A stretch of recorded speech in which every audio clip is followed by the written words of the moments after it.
Thank you, everyone, for bringing me to this day. It's just wonderful to be here, and I thank you all for coming inside on such a dreadfully gorgeous day. And thank you to Cayuga Lake Books for discovering me.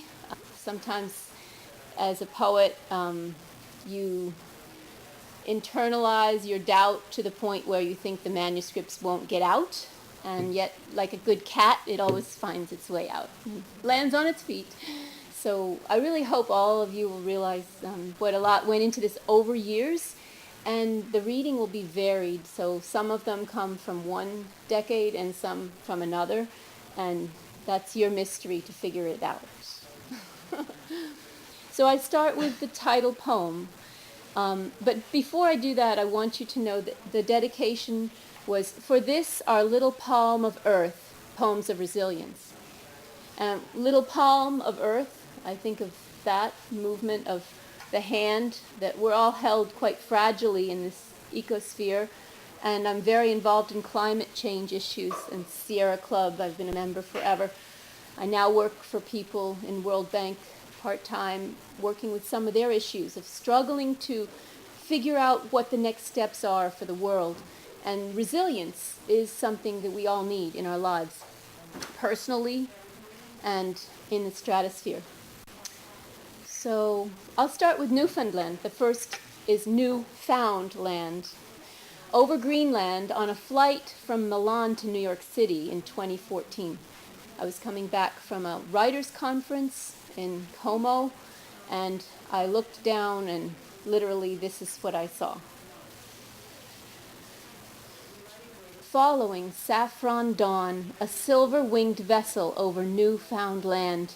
Ice swirls white as boats below, icebergs scattered as never before, seas that don't stop rising. Next, ocean tundra, fissures of olive-hued rock reaped by glacial harrowing. Labyrinth of fjords, dark blue, surfacing as snowmelt unzips new land. A little further, first signs of man. A solitary dirt road forking from point of ocean towards a gleaming outpost. Aluminum and steel half-cylinder Quonset. Long bed storage unit today's covered wagon. Nearby, more nestled specks and a house called home. So, just as bookends, I'm reading the first and the last poems to get over the whole book. Everything else sort of just tips and toddles in between the two bookends. And this was written, it's kind of self-evident. I'll let you hear the title. Minutes to myself when a single mother sleeps in. Palinurus song. Praise the God of sleep and languor. Praise the slow-heeled God of torpor. Words that heal and words that bind. Find me in the morning, kind. Last night, feverish, I fell asleep. Today has found me breathing deep. This white mound and that outside surround me. Quilts of air at will sustain me. Make me your victim, instrument, slave, and keep me from a watery grave. Sublime Chaucer. After years of sleepless nights, my soul this day awakes and grateful praises sleep again for being here, my friend. White Sails. How good it is to have these minutes to myself. The whole house quiet with sleeping children, 3, and my body eager for this languor, to stay in this white bed, this pirate-fighting dream ship, like the one that Robert Louis Stevenson knew as a child, celebrating imagination, so too I am, celebrating, pushing off, inaugurating a path upon the deep. So as I read that, I can't help but think of all the people who love Cayuga Lake and sailing and We all like sleeping in and winter, so that seemed like a good one to start with. The third one takes me again back to Como, where I was at the Writers Abroad conference, and that's where I really published my first book out of that conference. It was a chapbook with Finishing Line Press, but the people that I learned to write with there were wonderful workshop people. And when I came together with them and wrote this poem, I actually was thinking of any homebound group, something that keeps us in common.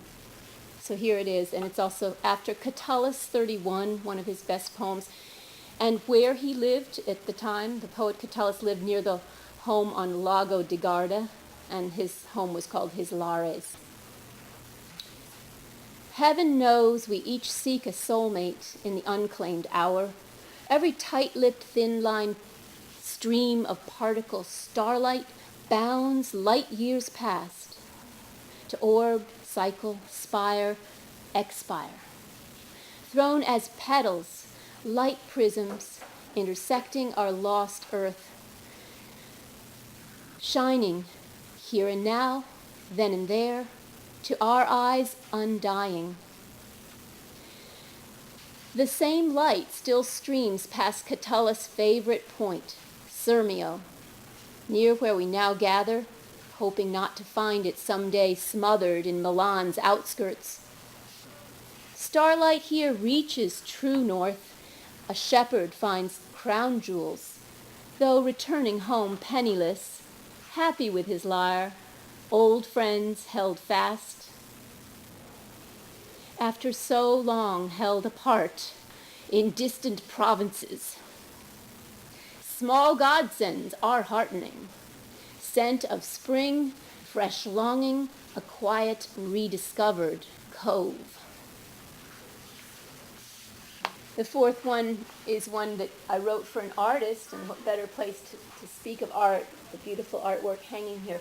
She commissioned me to do this for her art opening, and her lithographs, some of them were still in my home, were simply dresses for a prom, I think. And they're beautiful colors, different colors. So this is composed for her art show in PG County in Maryland. So it's only part of what I'll read part of it because I don't want to read all six. But it's called 6 Wallflower Poems. First impressions. The dress is headless, no body, yet still feet floating in memory of dances torn from a page. Dance of the Vain Dress. Where's my body, my buddy, somebody? Without partner, I'm memory translucent, tangential, irrelevant. The dance is over, yet still I hang, singing like a music box when someone opens the closet. Don't tread on me. You are walking all over me. My folds drip. Blind crevasses of blood for you who let me fall when we dipped. What happened? Why am I here? Tendrils on a hanger, left hanging. I'm not Rip Stop, you know.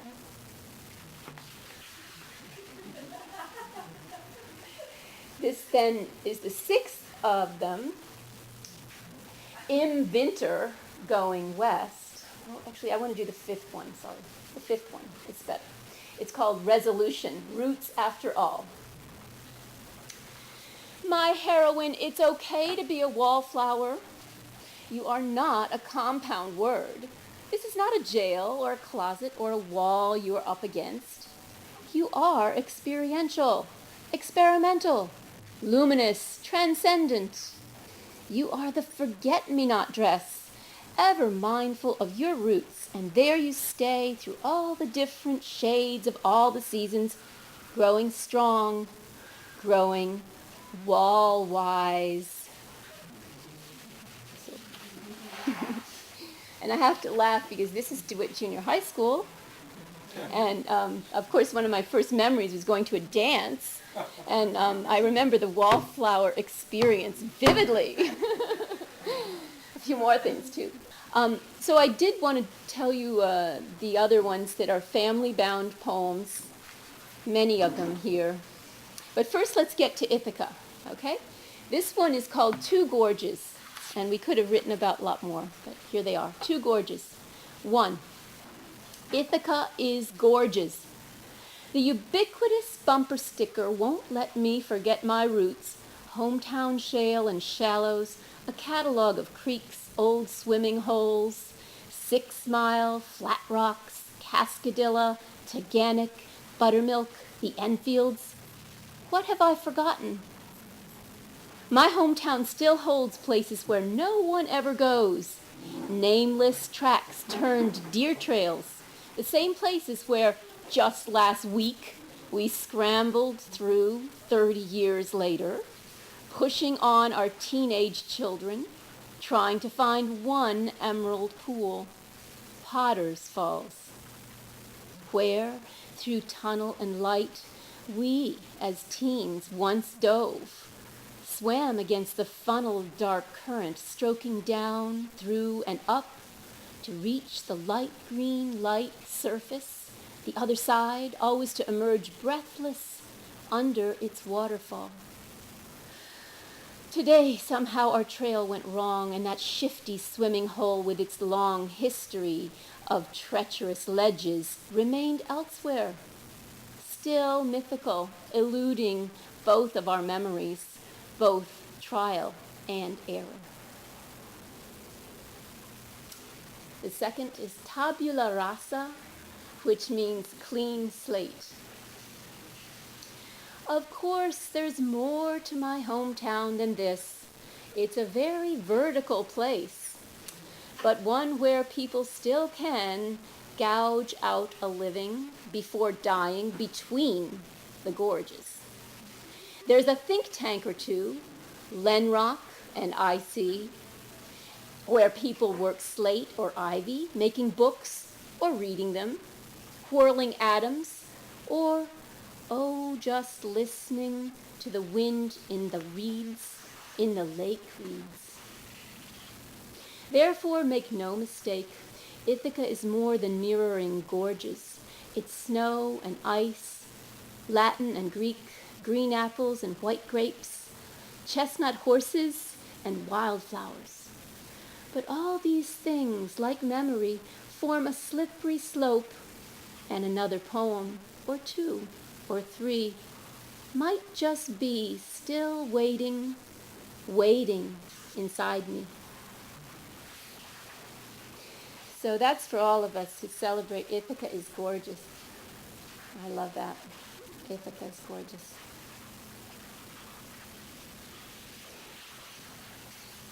So this one I break into for a friend who's always working. I know some of us are that way. She couldn't be here today, and her name's Audrey. And it's De Amicitia, which means on friendship. It's what Cicero used a lot for his philosophical treatise on friendship. De Amicitia.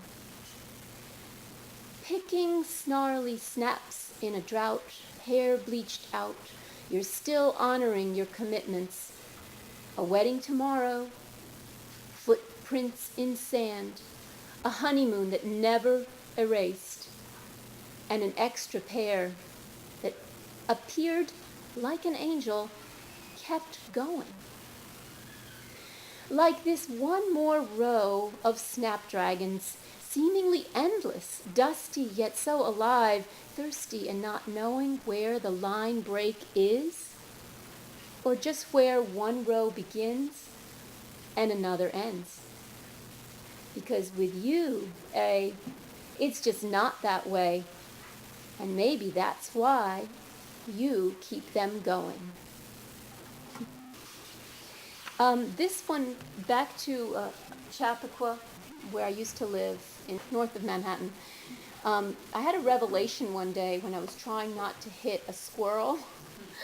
And I thought I'd share. This poem came out pretty much just like this. And the name Nones in Latin, N-O-N-E-S, is the name for the 5th or the 7th day of the month, of every month. And it's called Nones Morning Song, morning as opposed to evening. Somewhere in the morning swirl, leaving home, a sluggish squirrel near wheels and whirl scrunched away. And Saturday with all its hopes unfurled. None other than this morning song, somewhere beneath a veil lifted from gray business and saved me from the humdrum, the neck aches, the ashes of yesterday's hearth fire. A song unexpected, a brief reminder that no more your time will come or time will tell could cure me of this morning song, this self moving from the yawning hiatus, whether it be knowns or unknowns. Here's one that I'll try not to cry on. So I just want you to know, the cover of this book is a slide by my father, Mills Gardner Clark, R.I.P. 2017. It's bright, abstract impression due in part to film's exposure to the intense heat of a furnace in a Russian steel mill in 1957. And the wonderful thing about it is this, out of the 1,200 slides, which were restored very nicely by a friend of mine, if you need business slides or anything done, he's a perfectionist. They're donated now to Cornell Keeler's library, and this is the only one that looks like abstract art. But it was the one I chose. The heat created this white. So the borders of this are not really true coastlines. It's the film that was sensitive to the heat. And if you look carefully, you'll see the workers in there. You can see their bodies. That's the radiant heat of their bodies also hitting the whole impression, and even windows. But anyway, my father obviously was the subject of this poem, and it will actually be in a book forthcoming in 2018, not 2017. Remember to forget, choosing Lethe, the river of forgetfulness. Remember to forget, lithe bodies, nimble minds, the sticky notes that bind us beyond our control. Dad's ubiquitous don't forget notes all over the house, our soul phone's black curly cord shining with voices, untangled if pulled under the hall bathroom door, where on the throne we daughters adopted conversational tones to the faucet murmur, beyond his earshot, yet still umbilical. Entrenched behind his rough-cut pine board, he invented the first laptop. Brow raised, head down, his oh my aching back supported by curvature of a uniquely dehissed rust-orange Citroën chair. Dad often read for hours, underlined in red, then would date, clip, tape, and place the consumed victims into wire baskets until, troughs spilling over, clippings systematically disappeared into bulging green vertical files near his big desk in our living room. Dad faced the sidewalk, curtains open, sentinel. Oversized art books layered in a niche to his left. Encyclopedia Britannica, tightly vertical on his right. Soldiers at attention next to the vestibule, the front hall closet. Now Dad sits with his back to the window in a wing chair in someone else's house, holds a sky blue plastic velvet laptop desk where he reads big print books, turning page after page, marks time with a well-placed laminated bookmark, its pressed flowers chosen by a watchful woman, his wife of 60-some years. You ask, what can he remember? Last autumn, when I asked him, what are you thinking of? Dad looked with a smile uttered 2 words Buddha style: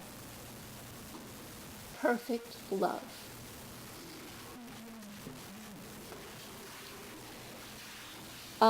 This is one that has to do with memory, and it's called Setting the Clock Ahead, after Horace, another great Roman poet.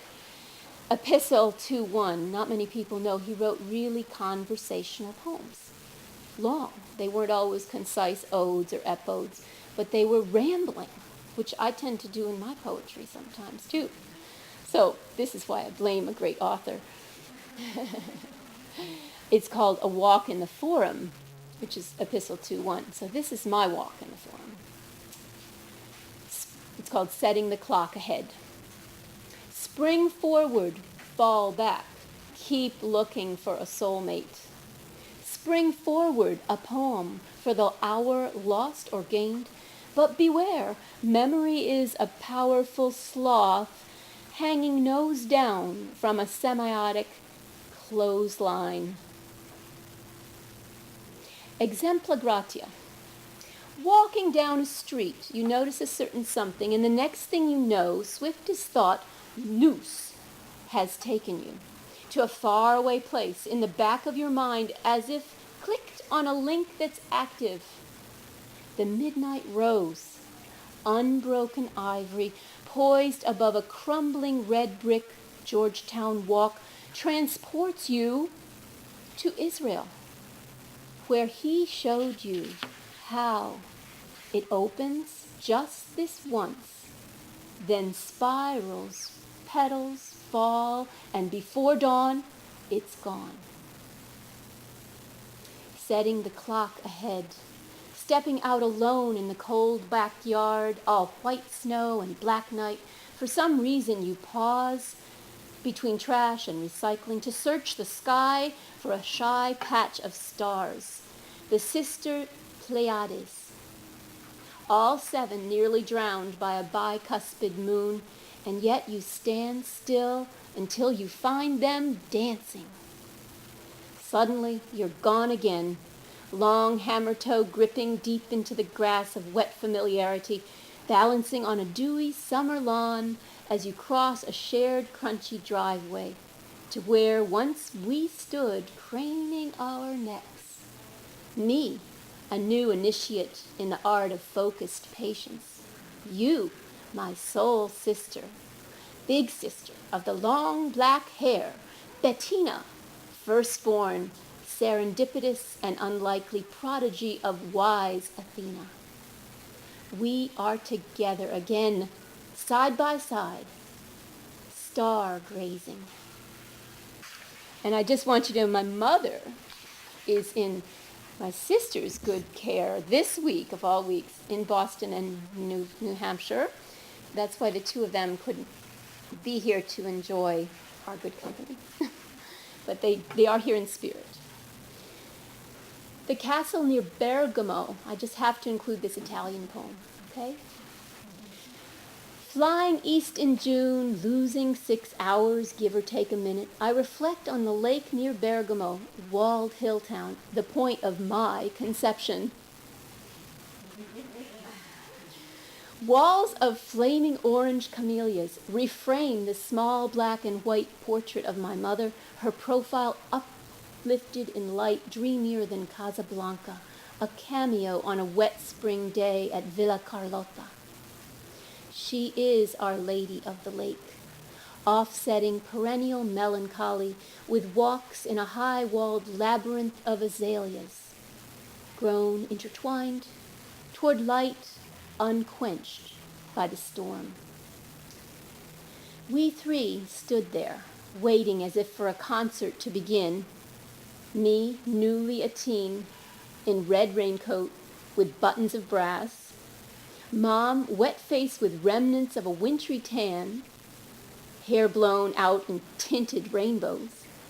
Dad, tight-chested in all-weather coat, sharing the big black umbrella. Wind gusts spike as we waited out to capture her painstakingly in the dark camera hanging from his neck.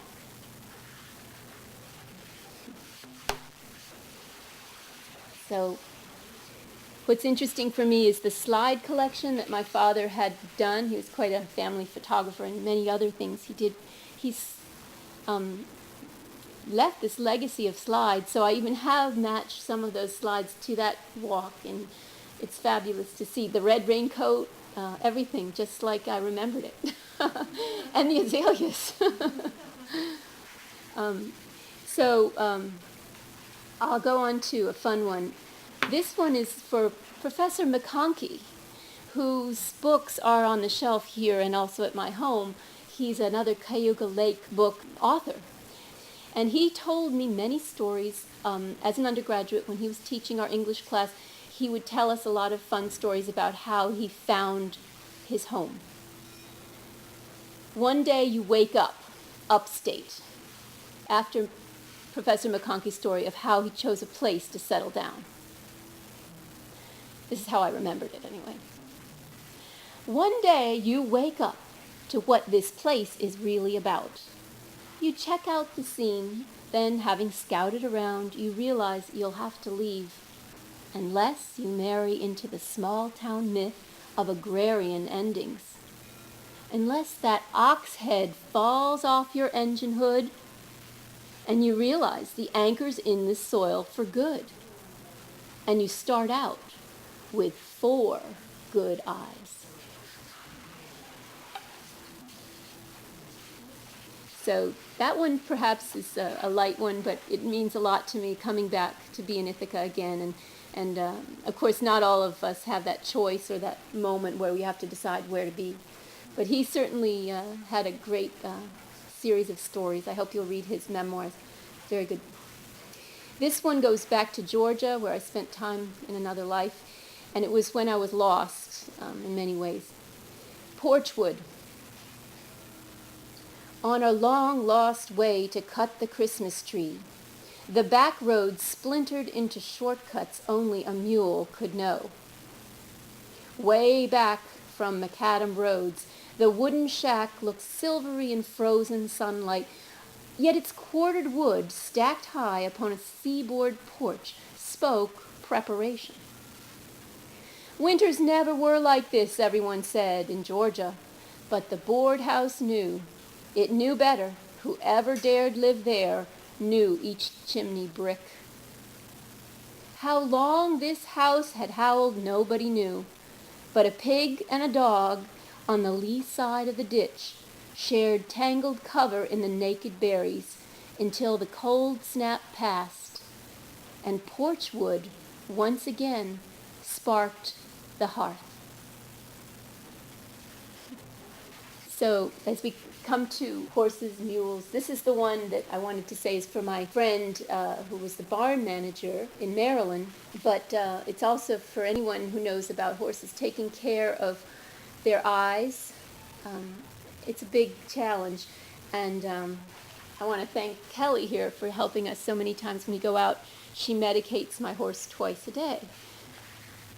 So this is called Moon Blind Mare for Debbie.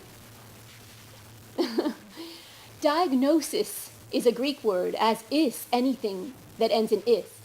A best friend for 12 years turned twice that, but within the span of 2 raggedy autumns, she, leopard Appaloosa that she is, had recurring uveitis. Her eye twice daily anointed with triple antibiotics named of ancient Greek roots, optimune, floriprofen, atropine. She grazes unflinchingly, keeps her head down, all business. Hungry as a bear, that mare. Had she been one of Diomedes' flesh-eating fillies, we'd all be dead. Sister Lido is a bit indifferent to my call in all seasons, except winter, but comes into season every moon. Near the gelding's pasture gate, she nickers, flirts, stands, and squirts. But her best friend forever is another app about half her age. They go way back. In winter, her white coat brightens, blends with the snow when she runs into the wind faster than spit can freeze. Prognosis for moon blindness. Many remedies, but no cure. The mystery is there is no cure, though known as the oldest documented disease among domesticated animals. Ancient Egyptians recorded their dismay at the sudden loss of sight in healthy horses, inexplicable and random as the plague-bearing arrows borne by far-shooting Apollo. We now know moon blindness occurs often in paints and apps, but the Irish believe a white horse is magical. Our sister, she is just that, though it's all we can do to keep her right eye alive. For the left eye is too late to bring back. Faded blue globe, icy pale, color of old denim, still blinking. At night, under twinkling stars, I come out to the barn late to see how she's doing. I find her easily, immortal green, but gentle. Warm my hands in her barrel chest, and then cross under her neck and sing, "My bonnie lies over the ocean." Tired and happy, sometimes teary, but happy to be there, knowing she knows just where I am.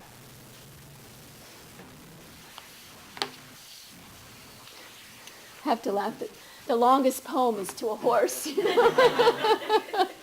Good thing I don't write about elephants, huh? So I will just try one more that I think is really for everybody who has had a friend and has lost one. Crescent Trail poem. Running down the Crescent Trail, much warmer than I'd thought. Just before Dalecarlia Tunnel, wind zipped off my cap. My hand caught a spinning pinnate, brazen yellow. Images fused like bone clapped together over and over, the slap of vertebrae shrinking, expanding, a runner's dreamscape. Why do we run? We are captured in a dream, today's trail riddled with leaves, our fortunes unstrained in a bottomless cup of tea. On the way back, I stop cold. A new bench, its bright plaque, In Memoriam Jane Sisko, 2008, Long May You Run. Boldly etched, tells me everything, explains the unanswered calls. The last time I saw you was at our gym. You were bruised, wholly green, told not to run any more, going in for a brain scan.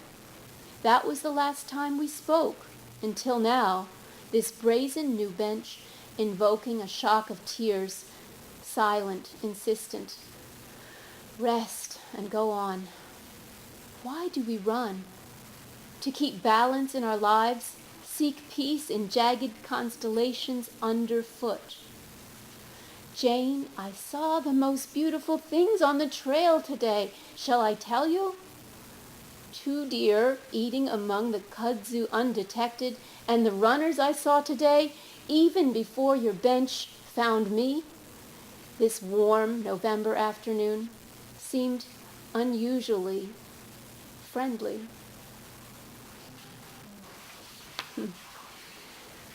So I think the one I wanted to read, the last one, was for Jeff, and I have 3 different poems for Jeff, so I'm going to read one of them, and then we'll have total closure. We can wrap it up now. Are you sure? Okay, this is the one I wanted. It has to be one of the shared dreams for Jeff and I to return. He's from Trumansburg originally, in Ithaca, and we didn't know each other here in Ithaca, and now we're here, and there's so much to be thankful for. So I also want to thank Archie Ammons, my mentor. He always wrote about wind, and he was the poet par excellence of Cornell. Wind never forgets. Wind never forgets its path. Old red barns blister both winter and summer. Your favorite subject, was it recess? Outside chasing around balls and butterflies? Now with pinball flippers, you lean in to make the game last longer, and the lights shoot out. And like 2 comets, you and I change constantly, straying just enough to keep this our love on course.